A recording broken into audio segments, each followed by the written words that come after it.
Good evening sir. என் பேர் ஜாரா ஜாஃபியா. நம்ம ஏற்கனவே நம்ம வீடியோஸ்லாம் பார்த்தோம். இன்ஃபார்மல் அர்பன் ஒர்க்கர்ஸ் அவங்களோட கஷ்டங்கள், அவங்களோட வாழ்க்கை எப்படி எப்படி லோன்ஸ் வாங்கி டெப்ட் வாங்கி அவங்க வாழ்க்கை ஃபுல்லாக கஷ்டமாக இருக்குன்னு சொல்லிட்டு பார்த்துருக்கோம். இப்போ வர பாலிசிஸ் பற்றியும் நம்ம பேசணும். அதில் நம்ம பார்த்தா ஃபுல்லாக மொபைல் ஃபோன்ஸ் டிஜிட்டைசேஷன் சொல்லிட்டு சொல்கிறாங்க. அதில் அவங்களுக்கு எப்படி பண்ணுறது, they very clueless, they don't know how to do. Government எப்படி ஹெல்ப் பண்ணலன்னா சொல்ல முடியல அவங்களுக்கு தெரியல. ஸோ அதுக்காக கேட்குறோம் சார். ப்ளீஸ் உங்களை இன்ட்ரடியூஸ் பண்ணுங்கள் ஃபஸ்ட்டு. அதுக்கப்புறம் நீங்கள் பண்ணியிருக்க வேலையெல்லாம் சொல்லுங்கள் சார். என்னோட பேர் செல்வா. நான் மார்க்சிஸ்ட் கம்யூனிஸ்ட் கட்சியுடைய மத்திய சென்னை மாவட்ட செயலாளர். நான் கம்யூனிஸ்ட் கட்சியில் ஒரு முழுநேர ஊழியர். கட்சி சார்ந்த மக்களுடைய பிரச்சனை சார்ந்து செயல்படுவது தான் எங்களுடைய பிரதானமான வேலை. எனவே நீங்கள் கொஷின் துறை சார்ந்து என்ன கேள்விகளோ அது மாதிரி சொல்லலாம். என்னை பற்றி பேசுறத விட நீங்கள் இஷ்யூ பேசுங்க. Okay sir. ஃபர்ஸ்ட் கொஸ்டின், இந்தியாவோட சிட்டி எல்லாம் இன்ஃபார்மல் ஒர்க்கர்ஸ் மேலே தான் ரன் ஆகுது. ஆனால் almost 10 to out of 10 only 9 people are informal workers. ஆனால் இன்னைக்கு ஒரு கேள்வி என்னன்னா, இன்ஃபார்மல் ஒர்க்கர்ஸ்க்காக நம்ம சிட்டி அழகா ஃபேராக இருந்துச்சுன்னா என்ன மாதிரி இருக்கும்? இல்லை, இது ரொம்ப என்ன சொல்கிறது, ஒரு இது மாதிரி கனவு காண்பது ஒரு நல்ல விஷயம்தான். இந்த சென்னை மாநகரத்தில் இருக்கக்கூடிய பெரும்பாலான அமைப்பு சாரா தொழிலாளர்களுடைய நலனுக்காக இந்த நகரம் இருந்தால் எப்படி இருக்குன்றதான் உங்களுடைய கேள்வியுடைய அடிப்படையை நான் பார்த்துக்கிறேன்.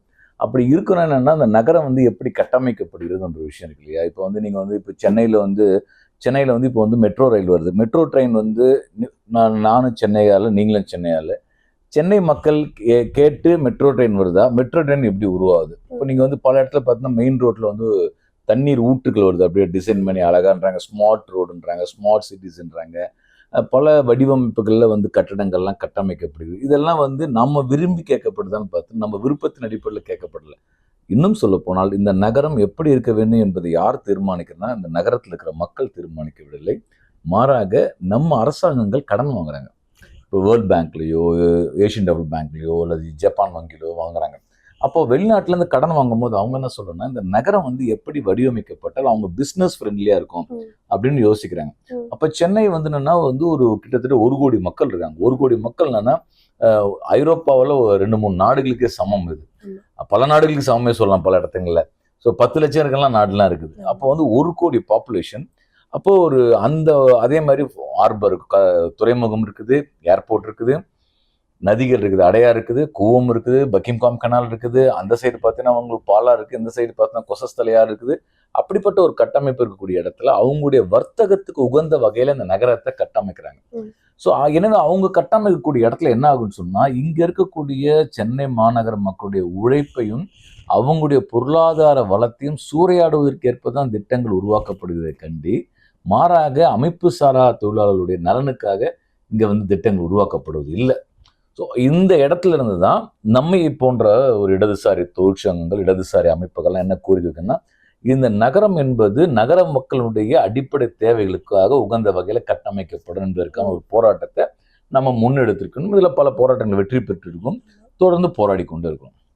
அதுல ரொம்ப முக்கியமான போராட்டம் இப்போ நம்ம பார்க்குறது டிஜிட்டைசேஷன். அவங்க ஸ்ட்ரீட் வெண்டர்ஸாக இருந்தாங்கன்னா அவங்கள துரத்துறாங்க. குப்பை பெருக்கிறவங்கன்னா அவங்களுக்கு மரியாதை கொடுக்கறதில்ல. அந்த மாதிரி சின்ன சின்ன விஷயத்துலேயே அவங்க ரொம்ப கஷ்டப்படுறாங்க. என் பசங்களுக்குலாம் என் அப்பா இந்த மாதிரி வேலை பண்ணுறாங்கன்னு சொல்கிறதே கஷ்டமாக இருக்குன்னு சொல்லிட்டு கேட்குறாங்க. அந்த மாதிரி சின்ன சின்ன விஷயத்துக்கு நம்ம என்ன சார் பண்ணலாம்? சரி, இதில் என்னென்னா, தெருவோர வியாபாரிகள், அது ஸ்ட்ரீட் வெண்டர்ஸ் சொல்கிறோமே, எல்லா தொழிலுமே என்னென்னா, இப்போ ஒரு டாக்டர் மட்டுமே ஒரு நாட்டில் இருந்து நாடு முன்னேறுன்னு சொல்ல முடியுமா? முடியாது. இன்ஜினியர்ஸ் மட்டும் இருந்தால் முன்னேறுமா? அப்போ இன்ஜினியர் தொழில் மட்டும்தான் வசதியா? டாக்டர் தொழில் மட்டும் வசதியா? எல்லாருடைய கூட்டு உழைப்பால தான். இட்லி மாவு விற்கிறாங்கல்ல, இப்போ ரேட்ல பார்த்தா மெட்ராஸ்ல இட்லி மாவு விற்கிறாங்க. எல்லாரும் சோத்து வயல என்ன பண்ணா, திடீர்னு 1 கிலோ இட்லி மாவு வாங்கி இட்லி சுட்டு சாப்பிட்றோம். அப்போ அந்த இட்லி மாவு என்னக்கூடிய மாவு விற்கக்கூடிய தொழிலாளர்களுடைய உழைப்பும் முக்கியம்.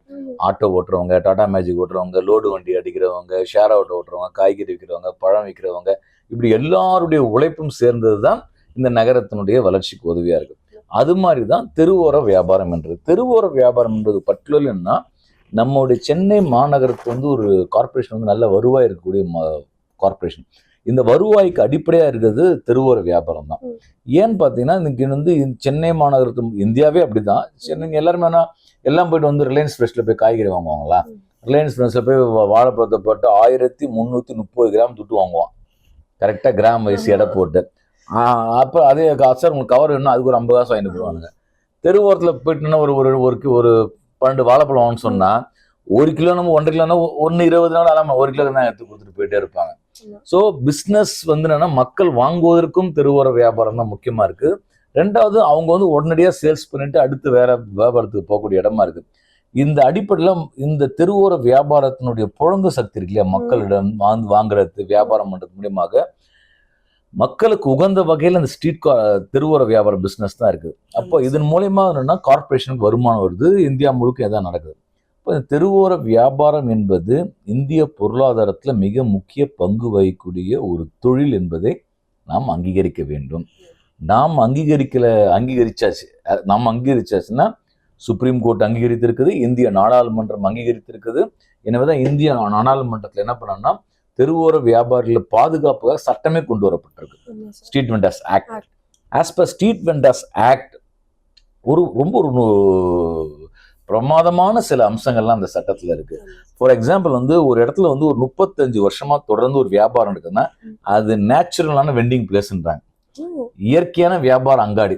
ஸோ 35 இயர்ஸ்க்கு மேல ஒரு நடந்துச்சுன்னா அங்கே நீ கையே வைக்கூட அந்த சட்டம் சொல்லுது ஆச்சுங்களா. 35 வருஷம். இப்போ நீங்கள் வந்து நம்ம பாரிஸ் கார்னர் என்எஸ்சி போஸ்ட்லாம் 300 வருஷம் இருக்குது வியாபாரம் இருக்குது. நீங்கள் துறைமுகம் தொகுதியே வந்துனா நீங்கள் அந்த ஹார்பர் ஒட்டி தான் கூட பல ஆண்டு காலமாக பிஸ்னஸ் நடக்கக்கூடிய ஒரு இடம் தானே ஹார்பர். இதே மாதிரி பல பகுதி நம்ம சொல்லலாம். இப்போ ஆலந்தூர் மார்க்கெட்டு, தாம்பரம் மார்க்கெட்டு, நீங்கள் அயனாவரம் மார்க்கெட்டு, இதெல்லாம் பார்த்தீங்கன்னா பல சென்னையினுடைய மிக முக்கியமான ஒரு இடங்களா இருக்கும். அந்த வியாபார சந்தைகள் அதை ஒட்டி கடைகள்லாம் இருக்கும். அப்போ இதெல்லாம் ஒரு நேச்சுரல் இடம் தான் அது இடங்கள். அப்போ அதே மாதிரி வந்துன்னா ஒரு வியாபாரம் சொன்ன போது அவருடைய காய்கறி விற்கிறாரு, இல்லை பழம் விற்கிறாரு, மீன் விற்கிறாரு, உடனே வந்து அடிச்சு உடச்சி தூக்கிட்டு போகக்கூடாது கார்பரேஷன். அது அவங்க வந்து அது வந்து நீங்க வந்து வியாபாரம் செய்யாத இடத்துல அவங்க வியாபாரம் செய்யறான்னு சொன்னாங்கன்னா நோட்டீஸ் கொடுக்கணும் கார்பரேஷன். அப்புறம் நோட்டீஸ் கொடுத்து எடுக்கலன்னா அந்த பொருளை எடுத்துன்னு போயிட்டு பாதுகாப்பா வச்சு அப்புறம் இவங்க பணம் கொடுத்தோம்னா அந்த ஃபைன் வாங்கிட்டு திருப்பி கொடுக்கணும். இது சட்டம் சொல்லுது. ஆனா உண்மையில என்ன பண்றாங்கன்னா போட்டு அடிச்சு உடச்சு போயிட்டே இருக்கிறாங்க. அதான் சொல்றாங்க சார், ரொம்ப கஷ்டமா இருக்கு சார். சொல்றாங்க, நான் இங்க 40 வருஷமா வேலை செஞ்சுட்டு இருக்கேன், என் கடை எல்லாம் எடுத்துட்டு போயிட்டாங்க, எங்க போனாங்க கூட தெரியல, 2 மாசத்துக்கு அப்புறம் தான் எனக்கே தெரிஞ்சிச்சு. இந்த மாதிரி கதைங்கெல்லாம் கேட்கும் போது அவங்களுக்கு யார்கிட்ட கேள்வி கேட்கறது கூட தெரியலன்றாங்க. அதுதான் கொடுமை. அதாவது இது இப்போ வருத்தப்படுறாங்க. இதே மாதிரி எக்மோர் ரயில்வே ஸ்டேஷன் இந்த மாதிரி அடிச்சு உடச்சானுங்க, அடிச்சு உடச்சு போலீஸ் அடிச்சு உடச்சாங்க. ஒருத்தர் போய் ஊராரு, ஐயோ என் கடையை எடுக்கான்னு சொல்லிட்டு. அப்புறம் எங்களுக்கு தகவல் தருது, நாங்கள் கம்யூனிஸ்ட் கட்சி போறோம். போய் முடிச்சு என்ன பண்ணோம், போலீஸ்கார் தான் அடிக்கிறாரு, கார்பரேஷன் அடிக்கிறாரு. நாங்க சொல்றோம் நீங்க வியாபாரம் போடு, நான் இப்ப அட்ரா வாடான்னு கூப்பிடுறாங்க போலீஸ். நான் என்ன சொல்றேன், சட்டத்தை எடுத்துக்கிட்டேன், இதாண்டா சட்டம்னு வச்சுங்களேன். இந்த சட்டத்தை கையில வச்சுக்கிட்டு சட்டத்தோட செக்ஷன் இப்படி பேசுது இப்போ வாரினேன் நாங்க போயிடும். அப்புறம் எந்த போலீஸ்காரனும் வரல, கார்பரேஷன் நடவடிக்கை எடுறாங்க. நீ எப்படியா நீ வந்து சட்டத்தை மீறி செய்யப்பட முடியும், உட்காருன்னு இப்ப கடை வியாபாரம் நடக்குது. ஆனா என்ன விஷயம் நீ கேட்டு தெரியுமா, இது எல்லாத்துக்கும் கம்யூனிஸ்ட் கட்சி இல்ல. இப்ப எங்களை டிவில காமிக்கிறாங்கன்னா விஜய காமிப்பாங்க, எங்களை காமிப்பாங்களா? ஒருத்தனும் காமி மாறாங்க கம்யூனிஸ்ட் கட்சிக்காரன், நாங்க போராடுற குரூப். ஆனா என்ன பண்ணா மக்களிடம் வந்து இந்த பொலிட்டிக்கல் கான்சியஸ் கிடையாது. இதை யார் கொண்டு வர வேணும்னா பொலிட்டிக்கல் பார்ட்டிஸ்.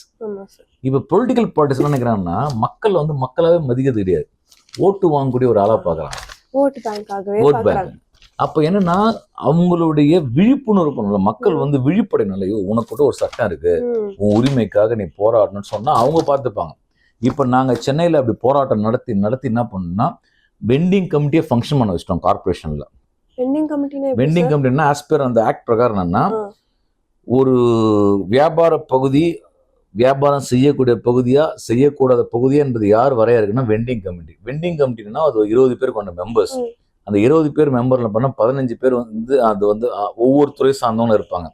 6 பேர் வந்து ஓட்டு போட்டு எலெக்ட் பண்ணும். ஒரு general category, Dalit category, OBC, women, மாற்றுத்திறனாளிகள், இப்படி எல்லா வகையிலும் வந்து பாத்தீங்கன்னா வந்து ஒரு ரிசர்வேஷன் இருக்குது. அவங்களுக்கு அந்த வியாபாரிகள் யார் யார் இருக்கணும், தெருவோர வியாபாரிகள் கார்டு கொடுத்துருவாங்க கார்பரேஷன். அவங்க ஓட்டு போட்டு தேர்ந்தெடுக்கிறாங்க. ஒரு மண்டலத்துக்கு இது மாதிரி ஒரு வெண்டிங் கமிட்டி இருக்கு.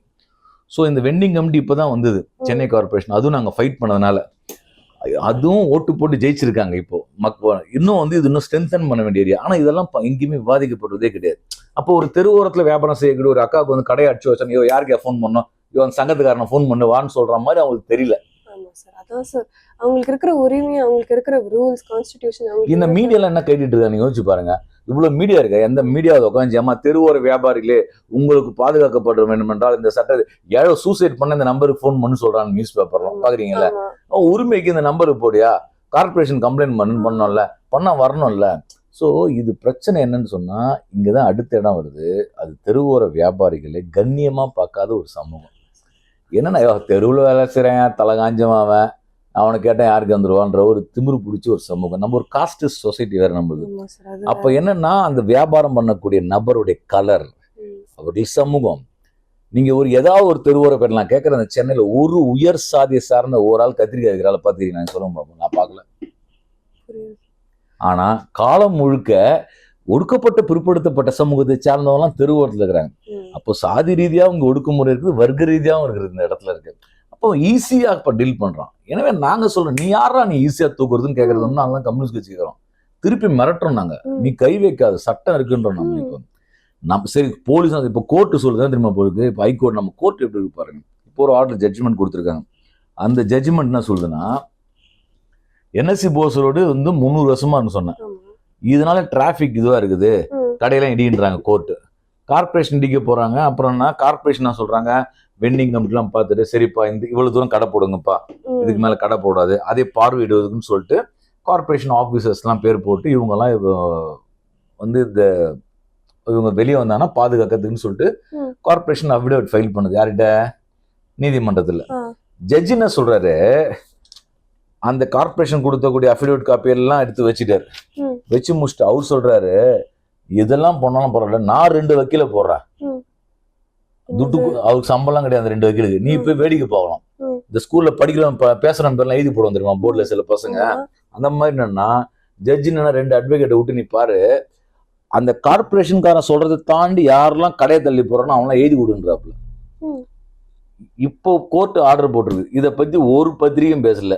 சார் நீங்களே சொல்லுங்க சார். இப்போ நம்ம பார்த்தா இன்ஃபார்மல் அர்பன் ஒர்க்கர்ஸ் அவங்களுடைய டேட்டா எதுவுமே இல்லை. 2012 இது ஒன்னா பீரியாடிக் லேபர் அர்பன் சர்வேயா இருக்கட்டும், இல்லை அவங்களோட கான்ஃபரன்சஸாக இருக்கட்டும், லேபர் யூனியன் கான்ஃபரன்சஸ்லாம் இருந்துச்சு, அதெல்லாம் ஒன்றா நிறுத்தி இப்போ டேட்டாவே இல்லாமல் இருக்கு சார். இப்போ டேட்டா இல்லைன்னா பாலிசிக்கு எப்படி சார் பண்ண முடியும் உங்களுக்கு? இதுதான் இப்போ வந்து இந்தியாவில் இருக்கக்கூடிய பிஜேபி கவர்மெண்ட் அஜெண்டா. நீங்கள் வந்து இப்போது முன்னாடி என்ன சொல்லுவாங்கன்னா வந்து இந்தியாவை பொறுத்து சொல்லும் போது இந்தியாவுடைய பல திட்டங்கள் பல விஷயம் மோசடி நடக்குது, ஊழல் நடக்குது சொல்லுவாங்க. பட் என்னன்னா அகாடமிக்கா அந்த டேட்டாஸ் இருக்கு பார்த்தீங்கன்னா, இதெல்லாம் பக்காவா இருக்கும். நீங்க எல்லா விஷயத்தை பத்தியும் ஆய்வு பண்ணி நீங்க புள்ளி விவரங்கள் தகவல் சேகரிப்புகள்லாம் வந்து இந்த இந்தியாவோட விவரங்கள் வந்து எல்லா உலக அளவில் அங்கீகரிக்கப்பட்ட விஷயங்கள். இப்போ அவங்க என்ன பண்றாங்க, நீ டேட்டா இருந்தா தான் நீ கோரிக்கை வைப்ப, முடிச்சிடுறாங்க. இப்போ உதாரணத்துக்கு நீங்க வந்து தமிழ்நாட்டிலே பார்த்தீங்கன்னா கட்டுமான தொழில் நல வாரியம் காணாம போயிடுச்சுட்டாங்க திடீர்னு. நல வாரியத்தில் உறுப்பினர் பதிவு பண்ணவங்க ஏதோ வந்து பிரச்சனைல காணாம போயிடுச்சுன்னு சொல்லிட்டாங்க டக்குன்ட்டு. அப்போ இது என்ன ஆகுன்னு சொன்னா வந்து முக்கியமாக நடக்கக்கூடிய ஒரு புள்ளி என்னன்னா, இந்தியாவில் தொழிலாளர்களுக்குன்னு சொல்லிட்டு உரிமை இருக்கு. நீங்க தொழிலாளி என வரையறுக்கப்பட்டு விட்டால் ஆஸ் பர் லேபர் உங்களுக்கு சில உரிமைகள் இருக்கு. இது எப்படின்னா ஒரு சுதந்திர போராட்ட காலகட்டத்திலே உருவாக்கப்பட்ட சட்ட போராடி பாதுகாப்பும் வந்திருக்கு. இப்போ என்ன உங்களுக்கு பிரச்சனை இருக்குன்னா, ஆட்சியில் இருக்கவங்களுக்கு நீங்க அந்த சட்டத்தை மாத்தினா போராட்டம் நடக்குது. அப்ப என்ன பண்றாங்க, சட்டத்தை அப்படியே வச்சுக்கினான்னா உள்ள இருந்து அரிக்கிற மாதிரி இந்த கரையாம மாதிரி என்ன பண்றாங்கன்னா வேற வேற வகையில அரிக்கக்கூடிய வேலையை பண்றாங்க. அந்த அடிப்படையில் என்ன பண்றாங்கன்னா ஃபர்ஸ்ட் வந்து இவ்வளவுதான் இன்ஃபார்மல்ஸ் ஒர்க் இருந்தா தானே நீ சொல்லுவீங்க இந்த துறை, எதுவுமே டேட்டா வராது. இல்லைன்னா பார்த்தா டிஜிட்டல் இந்தியான்னு வானுங்க. ஆனா இந்த விவரம் எதுவுமே இருக்கவே இருக்காது. அப்புறம் என்ன சொல்லுவாங்க, இது என்னுடைய ஒர்க்கர் கிடையாதுங்க. இப்போ சென்னை கார்பரேஷன் போய் கேட்டீங்கன்னா சென்னை கார்பரேஷன் ஒர்க்கர் வந்து எங்கிட்ட இருக்காங்க, மீதிலாம் பார்த்தா வந்து பிரைவேட் கான்ட்ராக்டர். அந்த பிரைவேட் கான்ட்ராக்டர் தான் இந்த லேபர் கணக்கு இருக்கு, எங்களுக்கு தெரியாதுன்றாங்க. நான் வந்து இப்போ தான் நான் சென்னை கார்பரேஷன் ஜாரா கேட்டே, அம்மா உங்களுக்கு வந்து என்னன்னா எனக்கு ஒரு 3 மண்டலத்தில் வந்து கிளீனிங் பண்ணோம், உங்களுக்கு வந்து ஒரு ரூபா கொடுத்துறேன்னு சொல்றது என் வேலை மூஞ்சிச்சுன்றாங்க சென்னை கார்பரேஷன். நீங்க 100 பேரை போட்டு வேலை செய்றீங்களா, 150 போட்டு வேலை செய்றீங்களா, அவங்க என்ன அந்த கணக்கு எனக்கு தேவையில்லை, நான் கான்ட்ராக்டர் ஆகிக்கிறேன். இது எல்லா இடத்துல நீங்கள் நுட்பமாக கவனிச்சிங்கன்னா இப்போ வந்து ஸ்ரீபெரும்புதூர் பல ஃபேக்ட்ரியில் பார்த்தீங்கன்னா சப்கான்ட்ராக்ட்ஸ் தான் அதிகமாக இருக்கும். அதாவது ஒரு ஃபேக்ட்ரி உள்ள ஃபேக்ட்ரி சின்னதாக இருக்கும், சப்கான்ட்ராக்ட். இப்போ சப்கான்ட்ராக்டர் இப்போ வீட்டில் வேலை செய்கிறாலும் எங்கே கணக்கில் வருவாங்க? அதான். அப்போ என்னன்னா கணக்கே இல்லாமல் கணக்கு முடிக்கிற வேலை இது ஒன்று. ரெண்டாவது இப்போ அடுத்த கட்டத்துக்கு என்ன வந்துட்டாங்கன்னா, சரி சட்டம் இருந்தாலும் கேட்டா இல்லையா முடிச்சிட்டாங்க. இப்போ சட்டத்தையே மாற்றிட்டாங்க. 27 சட்டங்கள் இருந்தது, அதை 4 சட்ட தொகுப்புல கோடா கொண்டு வந்துட்டேன்.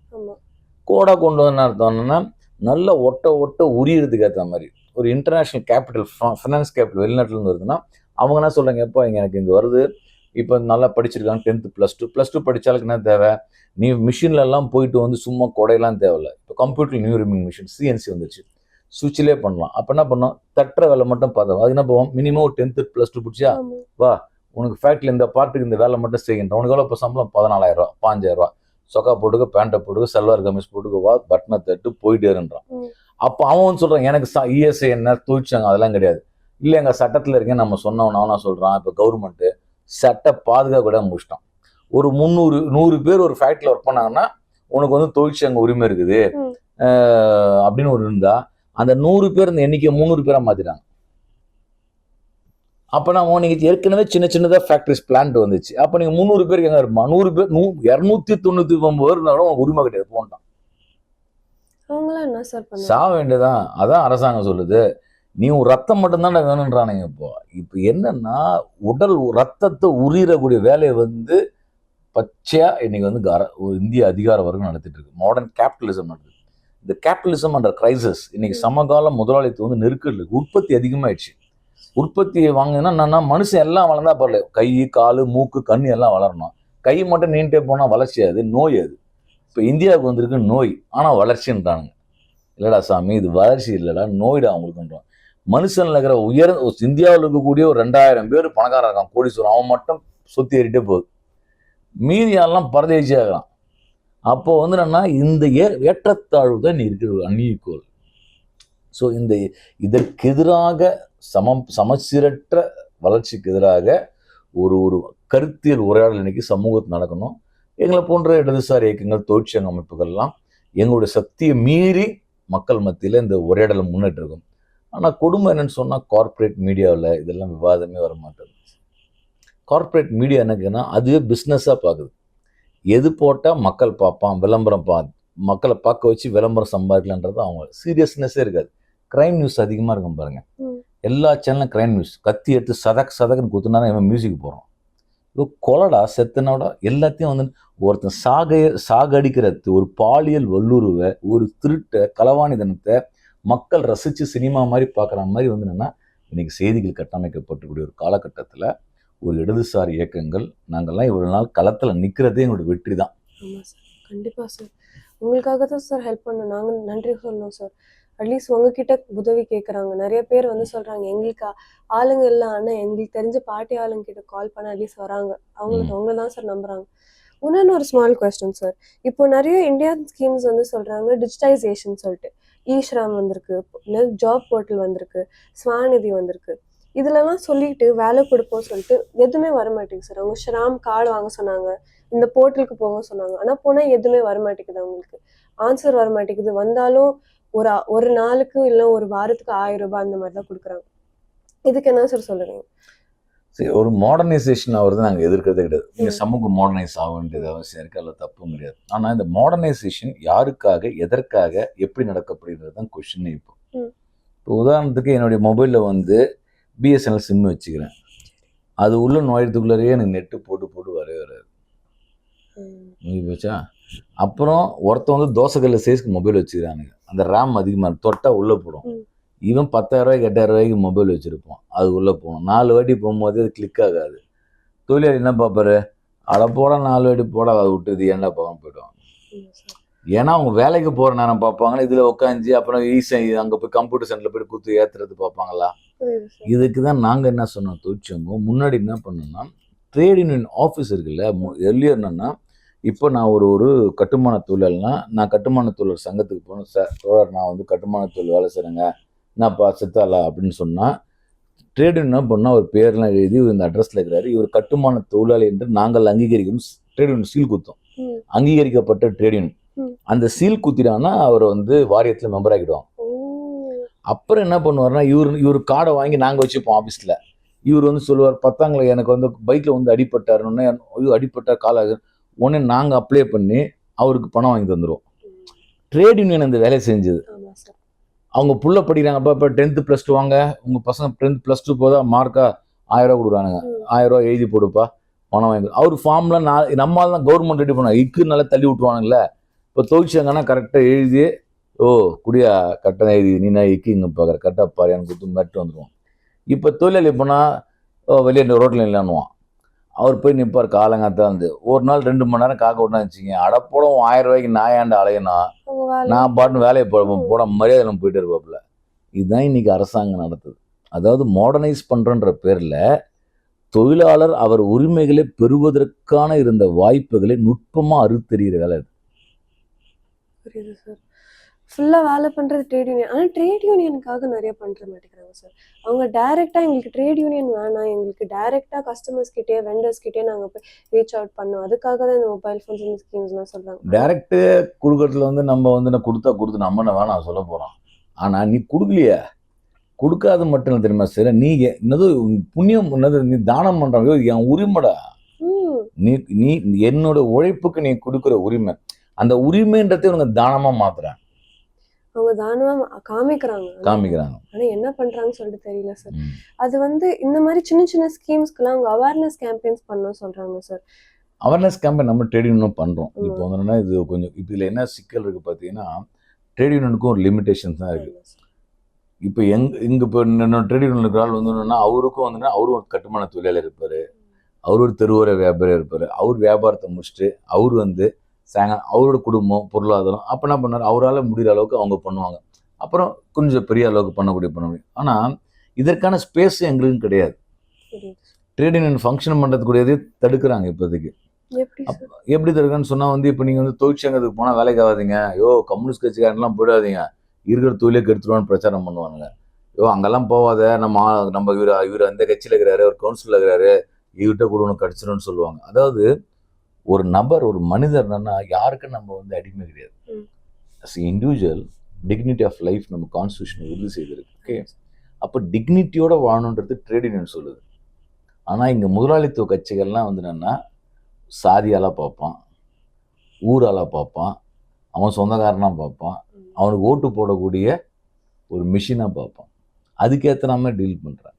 But left communist trade union நீங்களும் சமம் நானும் சமம், ஆல் ஆர் ஈக்குவல். நம்ம எல்லாம் சேர்ந்து தான் இந்த உலகத்தை உருவாக்கணும். ஸோ உலகம் உருவாயிடுச்சு, செல்வம் வளருது, ஆனால் ஷேர் நமக்கு வரல. ஸோ நம்ம நகர எங்களுக்குரிய பங்கு எங்கன்னு கேட்குறோம். கரெக்ட் சார், இதுதான் கரெக்ட். ஆனால் அது கரெக்டுன்றத ஏற்றுக்காத அதிகாரம் வரைக்கும். அவ்வளோதான் sir. I think thank you so much sir. Thank you sir. So much for this conversation. Thank you sir. உங்களுக்கு யூஸ்ஃபுல்லாக இருந்தா கண்டிப்பாக சார். தேங்க்யூ.